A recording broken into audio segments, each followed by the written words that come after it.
Do you want to just tell us about the verdict and how you guys came to this conclusion? Yeah, sure. So it was a very intense week. We are at first for me, I thought Karen Reed was actually maybe guilty of manslaughter in the beginning, but as the weeks passed by, I just realized there was too many holes that we couldn't fill, and there's nothing that put her on the scene, in our opinion, besides just drop John O'Keefe off. And the tail light, the injuries on his arm didn't make much sense that come from the tail light for us. The last witness, Arca, from the defense, that made clear, they did a very good job, like showing us, explaining all the technicalities, of everything. And yeah, we couldn't prove there was a collision and she was responsible for John's death. Are you convinced she wasn't responsible for his death? I am convinced. I'm 100% convinced. Yes. I really don't think she was responsible for his death. I think she dropped him off. If she backed up fast enough to maybe touch him, maybe, but that was not the reason why he fell his back in a way that the way the cut was, the injury was, and the fracture was. I don't think that was from the car, because otherwise we would see much more injuries over his body. So what do you think happened to him? It's a theory, like conspiracy theory type of thing, because I think she maybe back up and touch him somehow. Maybe he lost his shoes in this movement and got upset, and then she left and she didn't saw him. And so either he got out of her way or something, and maybe he lost his shoes in this process. But in my opinion, he definitely went inside, and something happened inside the house. Paula, you were getting emotional. What was going through your heart and mind after making that, tremendous decision? Yeah, so I was happy for Karen Reed and her family. Of course, I think justice was served, but see John O'Keefe's family leaving the courthouse was melt my heart. I'm a mother, and I saw her pain through all those days. And I just want to tell them it's not our fault that Karen Reed is not convicted, even if there's any chance she's guilty of something, of hurt him somehow. The Commonwealth and the investigators didn't do their jobs to prove that to us. So we couldn't charge her with anything. And I really, really hope there is a way for the case to be reopened, and they can investigate again and find who actually did that to John. But you were emotional at the end. Yeah. Tell us about that. It was because I was sad for the family, because I feel like great for Karen Reed, but horrible for the family. He seemed to be a very nice guy, the story with his nephews and niece, and was alive. So I feel bad for them, and I really want them to get justice for John O'Keefe for real. Was it a poor investigation? In my opinion, yes. Too many flaws, too many holes that we couldn't fill in. No reports, so many things, videos with glitch. I don't know, felt a little not correct, not precise. I mean, they are police officers, they know what to do in investigation, and with too many pieces were missing. Paula, you said you were first thinking manslaughter in the beginning. What changed your mind to not guilty? The process, as they show us that things don't connect to each other, the injury don't connect with the tail light, the glitch on the video of the sailport, the missing part of the video of the ring light in John O'Keefe's house was too many coincidences to be, straight her fault. So the first trial, the jurors were deadlocked. They couldn't come up with a decision. Were you surprised that they brought this case again for a second time?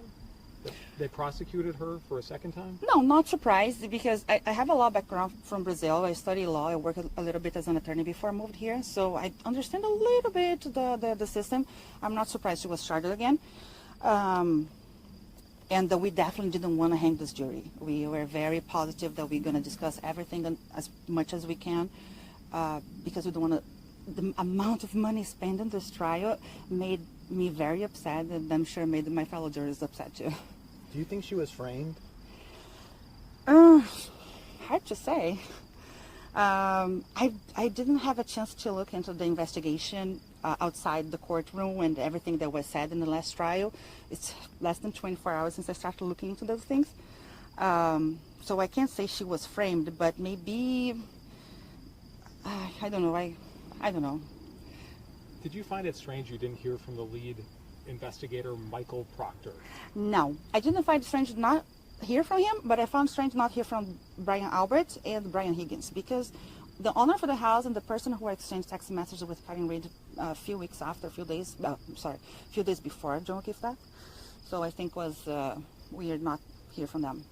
Do you find it weird that the DA hasn't said anything at all about the case or the verdict? I mean, all he said was the jury has spoken, which you guys did, but nothing else. I was surprised that they wanted the sentencing right away. I'm not sure if they're going to appeal, what's going to happen.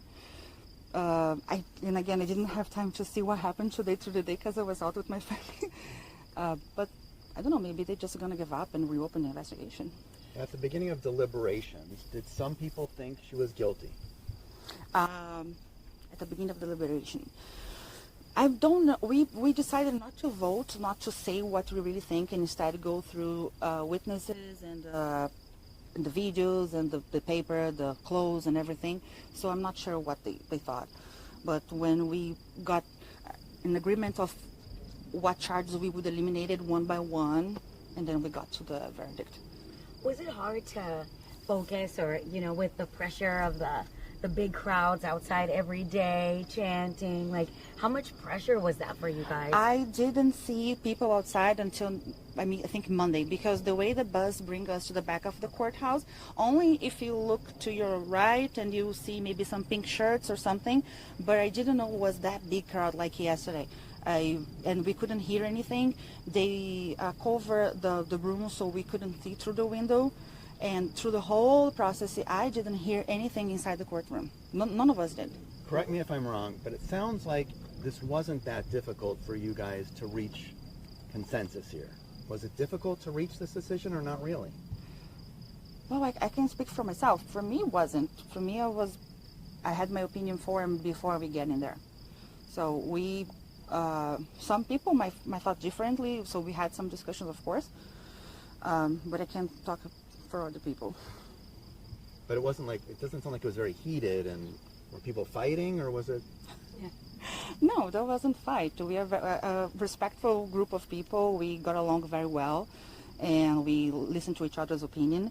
I can't say much what happened inside the deliberation room. The judge told us not to talk about it, but of course, there were discussions of our opinions and the proofs, and let's look into this, look into that, until we got to a consensus. But nothing heated, no. Did you make much of her the videos that were played of her saying, well, maybe I might have clipped him, her almost admitting that, well, maybe something happened? Yeah, that's where I take my theory from. Since she woke up thinking, oh, maybe I hit him. So this idea come from somewhere in her mind, right?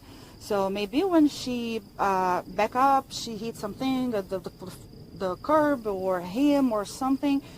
I don't know. But definitely his injuries are not consistent with the taillight damage. We do not believe the taillight, the way that was presented in the Sally Port on that day, it's not the same way that we saw in the videos of the car coming out of the meadows in the morning. I don't think the car killed John O'Keefe, no. At what point in the trial did you start to think she was innocent? Maybe 3 weeks ago, after, when they had the police lab bringing DNA, they found a little trace of DNA here and there, but they also found 2 males' DNA here and there. So maybe there was more people involved on that. So that's when I started shifting my mind to completely not guilty of killing him at all. And the OUI was the only thing we can't deny, because she said on the video she was drinking, and there are videos of her drinking, counting of her drinking. So we couldn't let that pass. Anything else, Paula? What's your message, or what's the lesson that you learned in this process? Or Well, my first time being a juror was an incredible experience, really. I really enjoyed being there. It wasn't a burden at all. The deliberation part for me was a little overwhelmed because of the pressure of have someone's life in your hand. But the crowd outside or influence from outside, none of this came to me. So I was clear in my mind, just focus on her and the case and the evidences we have. But for me, it was a great experience, and I'm happy that I feel good about what we did. I'm confident that she's innocent. And I really, really hope the pressure that they had in this case now is transferred to John O'Keefe family, and justice for him, new investigation, whatever needs to be done.